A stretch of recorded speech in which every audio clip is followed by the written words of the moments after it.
It's okay to want. You shouldn't be reluctant to want, and don't reject the want. If you want it, understand where it's coming. It's coming from the essence of who you are. It's coming from your heart, the heart of hearts. It's coming from the spiritual core of your being. See, spirit wants to express itself in a greater way, and you're the instrument. Spirit works through you. Spirit doesn't do anything on its own. You got to do it. That's where the wants come from. I want. Understand that's coming from inside. It's not you want to get. It's you want to grow. As you're going after whatever it is you want, it's for growth. It's not to obtain.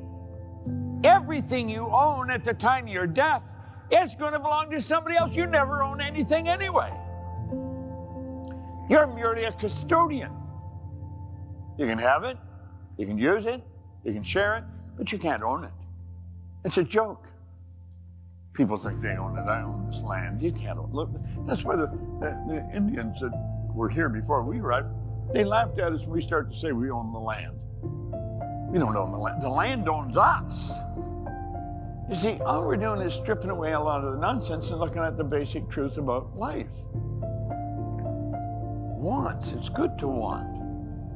What we want to start doing is dreaming out loud. When the Wright brothers started to talk about a plane in the air, everyone thought they were crazy. We should be at the point today where nothing's crazy. If you can think it, you can do it. There is a place. When you use your imagination, you're just going on to a higher frequency. This got nothing to do with your age. It's got nothing to do with gender. It has nothing to do with race, nationality, none of that stuff. We're all the same. We just look and sound different, but we're all the same. The wants just come to the surface. You have to ask, where did they come from? Such an interesting concept. They come from inside. And it's only through constant spaced repetition, a deep level of understanding, that you will plant that in your heart. It's wild the way it happens. It comes from spirit, you give it back to spirit, and through the reciprocal law of spirit, it gives it back to you in physical form. That's the way it works. There's nothing complicated. Don't confuse it. Don't get involved in a whole lot of complicated stuff. Genevieve B. Rand was the only student of Judge Thomas Troward. In my opinion, Thomas Troward is one of the greatest authors of the last 500 years, bar none.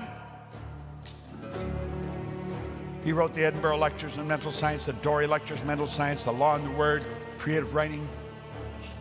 You know, just so much good stuff. Phenomenal author. He only ever had one student. Just one. Genevieve B. Rand. She was an American woman. She had to move to England. She had to come up with $20,000 in 1912. How much is that in today's dollars? It is a lot of money. She had absolutely no idea how she could come up with the $20,000, but she had to. Because she wanted to study with him. And this wasn't something that was offered ever to anyone else. She was his only student.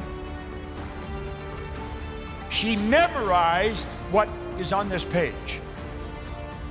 This is what she claims put her in his presence to study. This is so important. My mind is a center of divine operation. Now, let's just think of that. Do you know the most important letter or word in this whole piece of literature or in that whole book is A. My mind is a center, a center. There's a center in everything, but there's only one center. Just one. Nothing has two centers. Everything has one. Isn't it strange? My mind is a center. It would indicate there's more than one. There's more than one. How could there be more than one? There isn't any outer ring. There's no outside measurement. You're dealing with something that's infinite. Therefore, any point is center. Everyone. There's as much on the right as there is on your left. There's as much above as there is below. There's as much in front as there is behind. Your mind is the center of divine operation. Wow, me, Bob. My mind is the center of divine operation. Then she says the divine operation is always for expansion and fuller expression. This is so important.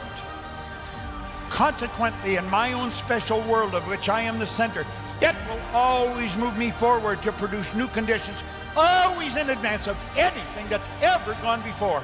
All those good things, it's going to go beyond that. This is so big. It's so important. Now, really think.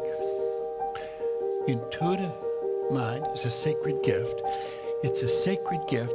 And you know something? 9 out of 10 people couldn't tell you what it is. They don't know. They don't know what separates them from all the rest form of animal life. They don't know. Most of them don't even know they don't know. This is sick. Why weren't we taught this? They didn't know. Now, whoever they are, you have the will. You have a mental faculty that gives you the ability to zero in on something just like a laser. In fact, it's more powerful than a laser. This is the most powerful.